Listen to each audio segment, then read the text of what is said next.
Hello, and welcome to another session of Women Reclaiming Their Health. I'm Coach Pam B, certified health and wellness coach, and we have an amazing guest today, Coach Yo, and we're super happy to have you join us. If you're catching us on the live, hey, feel free to go ahead and drop your questions, your comments. We'll get to them as we move along. If you're joining us on the replay, hey, that's awesome too. Okay? Now, hey, she's in a great mood today. I know y'all ready to see what our amazing guest is going to say. The topic is overcoming alcoholism, right? So we know someone that has addictions, that they're struggling with, and they're self-medicating, okay? Now, let me get into my disclaimer. Any information obtained from this group is not intended to be a substitute for professional care to treat, cure, prevent disease or illness. And let me dive right into the bio of our amazing guest tonight. Yolanda Elam, two-time Master of Education, aka Yo, has taught in public schools for over 20 years, is a health and life coach, fitness trainer, and an entrepreneur who has an infectious smile and contagious energy. She is known for her compassionate spirit, ambitious mind, and being unapologetically herself. She has spoken, trained, taught at schools, in churches, virtually, on television, and podcasts. She is a leader who knows the importance of creating community and building relationships. Yolanda currently teaches Spanish to eighth graders in her local school district. She has held multiple titles in her 20-year tenure, including Teacher of the Year, Department Chair, and Campus Cheerleader. She is a Marvel fan, loves computer brain games, spending time, of course, with her 4 grandchildren. Coach Yo was diagnosed with the disease of alcoholism in March of 2019 and is passionate about sharing her journey with hopes that others may be freed from the bondage of addiction. So without further ado, help me clap it up for Coach Yo. Hey! All right, y'all. Okay, y'all. Hey, they still clapping for you. All right. So, I'm sorry, girl. All right. So do me a favor. Tell us what you enjoy most about what you do. What I enjoy most, first I want to tell you thank you. Thank you for this. Thank you for being you. I love you. I appreciate this and being in front of your sisters. Okay, what I love most about what I do. What I love most about what I do is that I get to be me unapologetically all day long. I love that. I love that I can walk in my freedom, and I love meeting really interesting people. That's what I love about what I do. Mm-hmm. Okay, awesome. Now, when did you discover that you needed help with your drinking? I love the way you said that. I didn't know I needed help, so I never really discovered that. I knew that I wanted to stop, and I didn't think I could. So I didn't seek help until I got to a point that there was no other option. I woke up one day and did my regular normal routine. I came home from work.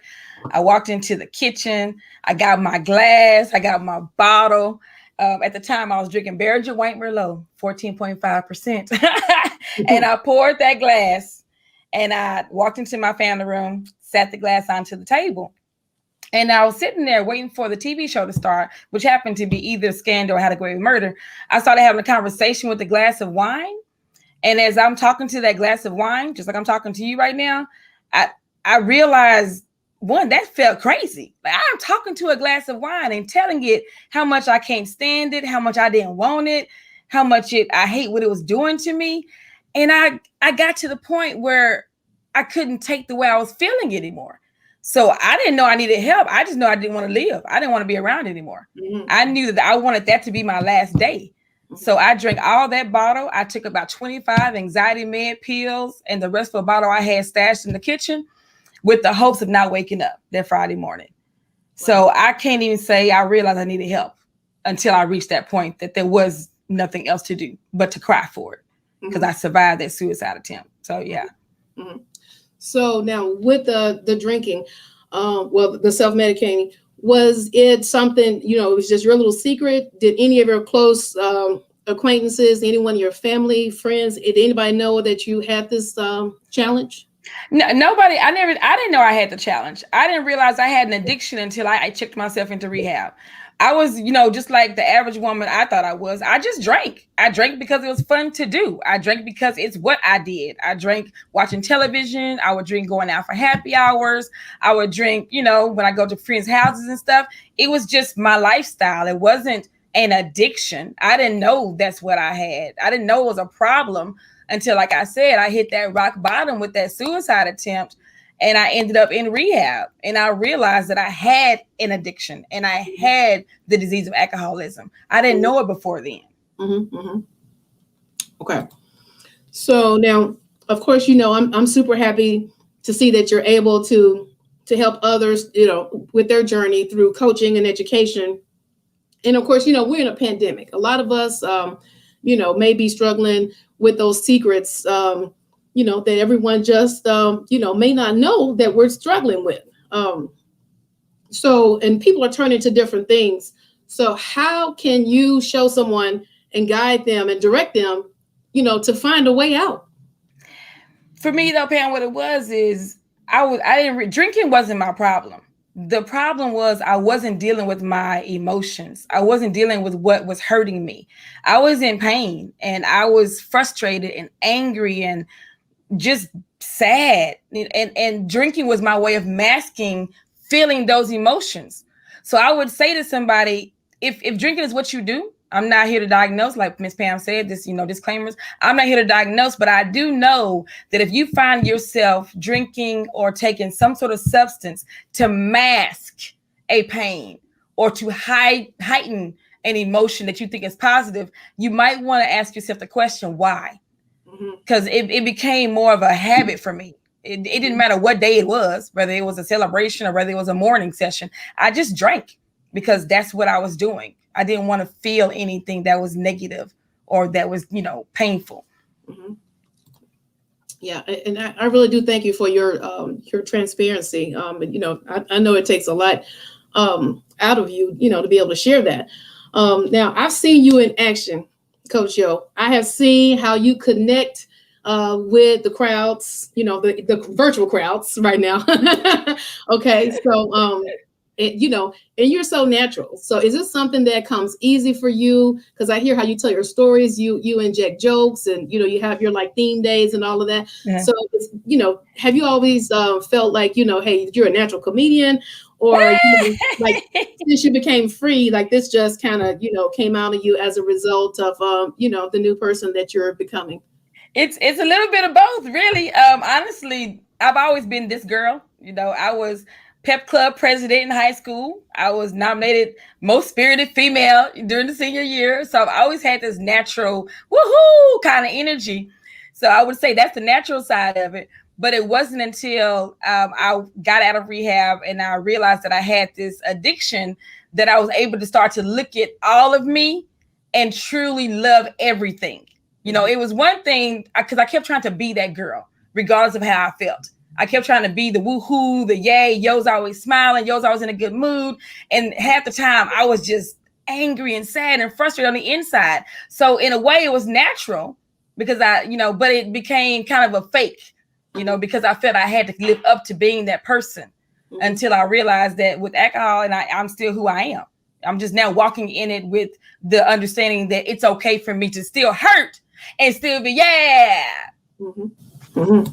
Awesome. I love that. Now, so what do you do to keep yourself grounded, to stay, encouraged and focused with everything that you are, that you do? And you teach, you do your own private coaching and training. Mm-hmm. So, yes. So what timeouts and self-care, do you implement for yourself? Well, I don't stay anyway. I look at everything truly one day at a time. And I strive to do my best every day to stay motivated. I speak good positive thoughts to myself. I try to stay focused every day by checking my planner to make sure I know what's coming up, what's next. And I roller coaster it, it's a rhythm. I never stay anywhere. I never stay motivated. I don't stay focused. I don't stay grounded. I work towards consistently meditating every day, as often as I can, but it's not this is it, I've arrived. I'm always evolving. So I don't stay, but I strive to do the best I can every day. Hey, that rhyme. Hey. After working all day, you still this hype, no coffee, no caffeine. No, This is all authentic. I love it. Okay.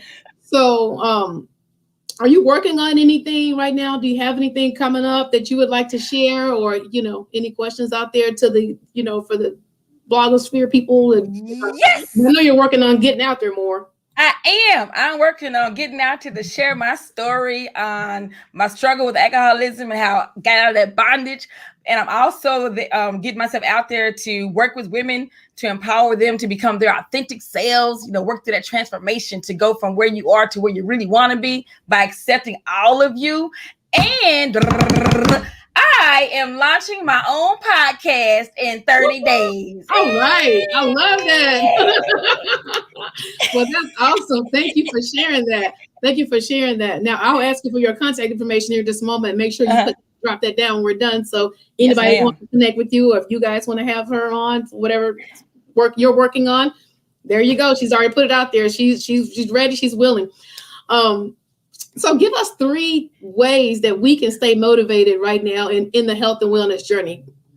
Yeah, I got you. This is what I want you to do. Okay. I want you all to say yes. I want you to say yes. Say it with me right now. 1, 2, 3. Yes. Yes. The why is for you. I want you to put yourself on the agenda at least once a day. That take care of you might be 20 minutes of the kids going to bed early so you can enjoy a long bath or a hot shower. You on the agenda might be that you don't go to work today because you want to go out there and get beautified. You on the agenda might be you want to sit in the living room butt naked, binge watching Netflix. I suggest Bridgerton if you have not seen that yet. Mm-hmm. The E in yes is energy, and Miss Pam can attest to this. You need to fuel your body. Once a week, once a day at the least, choose one healthy meal a day or one healthy choice of eating a day, in addition to an adequate amount of hydration. Water. You want to drink 50% of your body weight in ounces. If you weigh 160, you want to drink 80 ounces. Now, I know it sounds like a lot, but you can do this. And Pam and I, the group, they got you. So energy, fuel your body. And the S is for self-care. I know I mentioned the mani-pedis earlier, but that's what I used to think self-care was. Self-care truly is embodying the trifecta, your mind, your body, and your spirit. So you want to self-care your mind by meditating, 5 to 10 minutes a day. You want to self-care your body by moving in some form or fashion. It could be walking around your own house for 15, 20 minutes. Mm-hmm. And you want to self-care your spirit by connecting to your higher power via devotion, via prayer or something. So my tips for you is to say yes. Put yourself on the agenda. Energize your body and self-care. Hey, I love that. I love a good mnemonic. Anybody knows me know I love a mnemonic. Me too, girl. Me too. That was a killer one. Thank you for sharing that. So y'all go back and listen to that mnemonic. Like seriously. Now, if someone wants to get a hold of you, I know you're going to put it down there for us, but can you go ahead and drop your information? Let us know right now how to get a hold of you. Yes, ma'am. My pleasure. You can reach me on Facebook. I have a Facebook group called Be Yourself Every Day, and it is an authentic group as I am an authentic person. So I would love for you to come in there and be a part of the group. And that link will be in the bottom. You can also reach me on Facebook at Yo Sadler Elam. I'll put the link down there for that. I'm on Instagram at Love Your Life 37. I'm on LinkedIn at Yo Elam 3, and I'm also on Twitter. So I'm all over the place, but you see the links at the bottom. But I also want to provide something for your guests, your watchers, my audience. Mm-hmm. If you click on the link below, you'll see something that says, say yes to you. And I've included a 37 ways to say yes to you, free downloadable. So you get a little treat for watching me and supporting me. And it gives you 37 ways that you can do what I said. Say yes. Put you on the agenda, energize your body, and some self-care tips. Wow. I tell you what, I mean, that is priceless right there. Again, I want to thank you. Now, the comments we got people saying congratulations. We got Janine on. Everybody said yes. So many yeses down in the comments. Shelly says she loves it. Steve says congrats, Shelby. So yeah, we got so many supporters on. So I'm sure you'll be hearing from somebody that's looking to connect with you. And then your podcast and all that's going to be dropping soon. So yeah, so definitely keep us posted. And you're in my group, so yeah, I know ma'am. we're gonna be in touch anyway. Yes. So, I gotta leave you with a joke. I gotta do my lame jokes. Gotta leave you with a joke. Okay. Here's one of my favorites. Why aren't koalas actual bears? Why aren't koalas actual bears? They don't meet the qualifications. Oh my God. I told y'all, see? See, oh my God. See, I just love your spirit. I really do. Thank you so much. Thank you for everyone for tuning in. I wish you could Thank you, everybody. Thank you for being here and for sharing your story. Oh my God, you really blessed me. I know you blessed a lot of others as well. So thank you all for tuning in, everyone. So yeah, have a blessed night. Health is the new wealth.